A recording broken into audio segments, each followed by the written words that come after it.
ایک ایک سال سے بھائی بہنوں میں بات چیت بند ہے, کوئی ان کو ہوش ہی نہیں ہے یار. ایک ایک سال گزر جاتا ہے, بات چیت نہیں ہو رہی ہے, ناراض ہیں, ایک دوسرے کی جڑیں کاٹ رہے ہیں.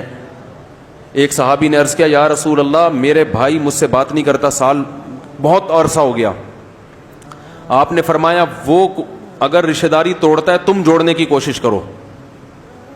یعنی غلطی اس بھائی کی تھی نا. آپ نے فرمایا پھر بھی تم جوڑو. فرمایا میں جوڑنے کی کوشش کرتا ہوں پھر بھی وہ رشتہ داری توڑتا ہے.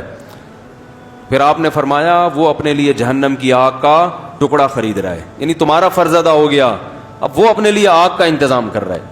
تو رشتہ داری توڑنا بھی کبیرہ گناہوں میں سے, بولو بھائی, ایک بڑا گناہ ہے. تو جب اور توڑنا جیسے گناہ ہے, جوڑنا ثواب بھی ہے. اور جڑتی کیسے ہے؟ روکڑا.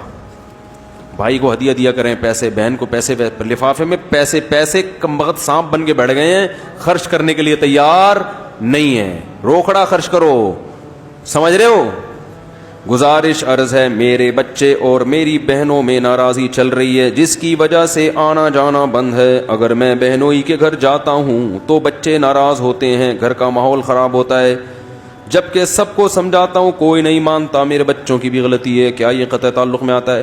بچوں میں اور بہنوں میں ناراضی چل رہی ہے. کس کی بہنوں میں؟ یعنی بچوں کی بہنوں میں, یعنی ان کے بچوں میں ابا کی بہنوں سے ناراضی چل رہی ہے. ابا کی بہنیں پھوپھیاں ہوتی ہیں, ماں کی جگہ ہوتی ہیں. ناراضی کا محل ہے ہی نہیں ہے. بڑا چھوٹے سے ناراض ہو, چھوٹے کو بڑے سے ناراض ہونے کا آپشن بولو بھائی ہے ہی نہیں. یہ کوئی تو ناراضی کا وہی غلط ہے. زیادہ زیادہ انہوں نے ناانصافی کر دی ہوگی, تو بس یہ ہوتا ہے کہ پھر تھوڑا تعلق, تھوڑا ریزرو رہ لو. ایک روایت میں نے سنی تھی, حضرت ابو ہریرہ رضی اللہ تعالی عنہ کسی محفل میں حدیث بیان کر رہے تھے.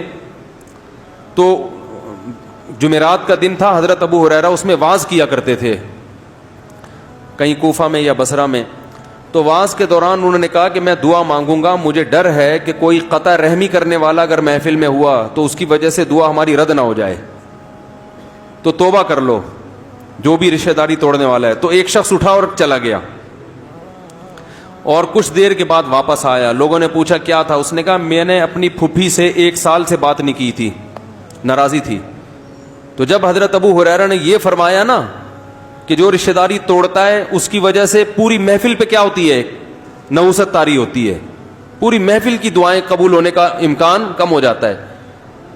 تو مجھے خیال ہوا میری وجہ سے سب کا نقصان ہوگا, تو میں گیا ہوں اپنی پھوپھی کو منا کے آیا ہوں میں. تو اس لیے آپ کے بچوں کو چاہیے, پھوپھی سے اگر زیادتی بھی ہوئی ہے تو کوئی بات نہیں, منا لو یار, ماں کی جگہ ہے بھائی. تمیز مارکیٹ میں شارٹ ہو گئی ہے, تو ٹی وی ڈراموں میں عدم برداشت سکھایا